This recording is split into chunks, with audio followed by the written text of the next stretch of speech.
Now let me explain about the non-verbal communication. Non-verbal communication means communicating without words. Example like people gesture, smile, gaze into another's eyes, they hug and kiss with each other in a whole array of behavior that supplements spoken communications.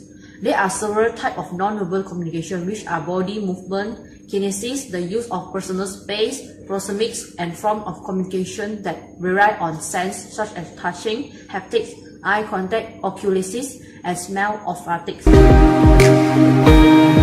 Kinesis means communication through body movement. Every culture uses body posture, facial expression, hand gesture, and movement to communicate non-verbally. Proxemics is the use of space to communicate. According to some experts, the basic sense of sight, smell, hearing, and touch allow people to perceive and sense difference in space. Non-verbal communication also occurs through touching, smelling, and seeing. Haptic or touching is communication through body contact, which is related to proxemics and which is a base form of a human interactions. Olfactic is the use of smell as a means of non-verbal communication.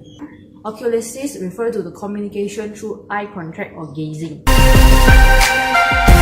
To make sure that all parties understand agreements, international negotiations often require the use of interpreters.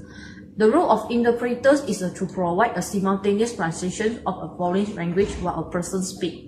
Good interpreters not only are bilingual but also have the specialized knowledge and vocabulary to deal with technical details of business transactions. Professional interpreters can be present to ensure that the accuracy and common understanding of written oral agreements, although the negotiating are competent speakers of both languages. It is therefore important for any negotiator to meet and work with the interpreters to ensure that talk proceeds smoothly. There are several tips suggested by the US negotiators, which is spend time with the interpreter to know your essence and general approach to conservations. Instead of frequent interruption for transactions, you should learn about the appropriate communication style and look for feedback and comprehension by watching the listener's eyes. International negotiation is more complex than domestic negotiation. Differences in national culture and in political, legal, economic system often separate potential business partners. So, most of the international business people find it necessary to modify the negotiation style of their home country. So, most experts recognize that international negotiation require a number of steps.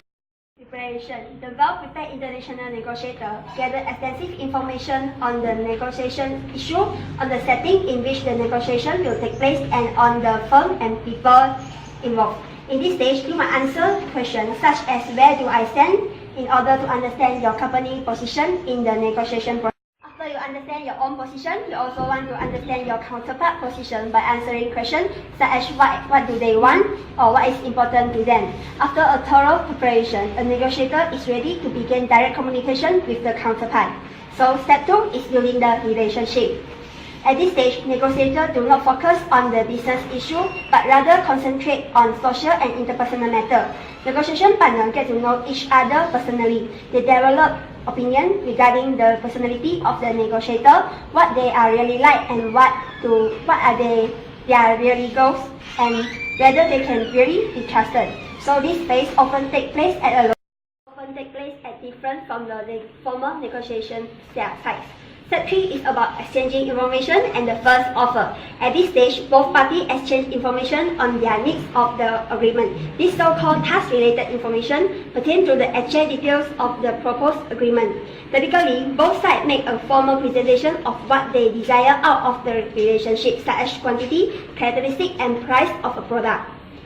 They present their first offer, which is their first proposal of what they expect from the agreement.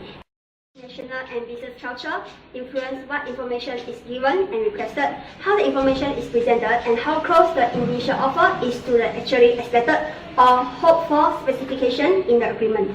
Continue the step 4 is persuasion. In persuasion stage, each side in this negotiation attempt to get the other side to agree to its position. There are two general types of tactics, such as standard verbal and non-verbal negotiation tactic, and some dirty trick. In verbal and non-verbal negotiation tactics such as promise, trade, and recommendation, non-verbal communication such as body facial expression, is dirty trick in international negotiation. Dirty trick, which means negotiation tactic that pressure on opponent to accept unfair agreement. There are some examples of common play in international negotiation, such as deliberate disruption, stalling, escalating authority, good guy, bad guy routine, you are wealthy and we are poor, and old friends.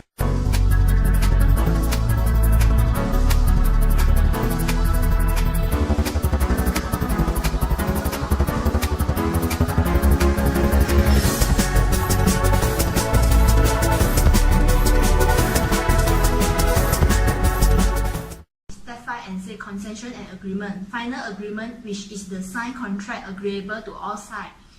Consensual making, which means require that each side relax certain demand to meet the other party needs. Insequential approach, which means each side requesting the consensual made by the other side. Holistic approach, which means the party make very few if any consensus during discussion of each point. I will talk about basic negotiation strategy. There are two basic negotiating strategies, which are competitive negotiating and problem-solving negotiating. In competitive negotiating, which means win-loss game, they begin with high and often unreasonable demands, and competitive negotiation use dirty trick and any plot that look to their advantage. Furthermore, is problem-solving negotiating. Negotiators see mutually satisfactory ground that is benefit over to the both company. It avoid use dirty trick and use objective information whenever possible. Everyone, my name is Petri. Meeting number is 253341. I would like to explain the last steps is post agreements. Commonly ignored step by U.S. negotiators is the post-agreement phase, which consists of evaluations of the success of completed negotiations. Besides, post-agreement phase can really be beneficial because it allows the gatherings of valuable insight into the strengths and weakness of the approach used during the negotiations. In addition, it has the 7 personal success characteristics. The first one is the tolerance of ambiguity. Tolerance of ambiguity can be defined as the degree to which an individual is comfortable with uncertainty, unpredictability, conflicting directions, and multiple demands. Second, flexibility and creativity. The international negotiator must expect the unexpected. We also include responding and adjusting to situation needs and changing to meet the challenges of new rules, paradigms, and environment. Third is humor. Situations arise in intercultural exchange. They are sometimes abrasive or humorous. Fourth is stamina. Negotiators must overcome the physical challenges and still reason, analysis, observe, and solidarize during the negotiations exchange. Next is empathy. Empathy means putting yourself in the place of foreign colleagues to understand the world from the perspective. The sixth is curiosity. Managers with the genuine curiosities and respect concerning other cultures often discover subtitles that a task-oriented negotiator misses. The last bit is the mechanisms. A good negotiator needs to understand or speak in 2 or more languages.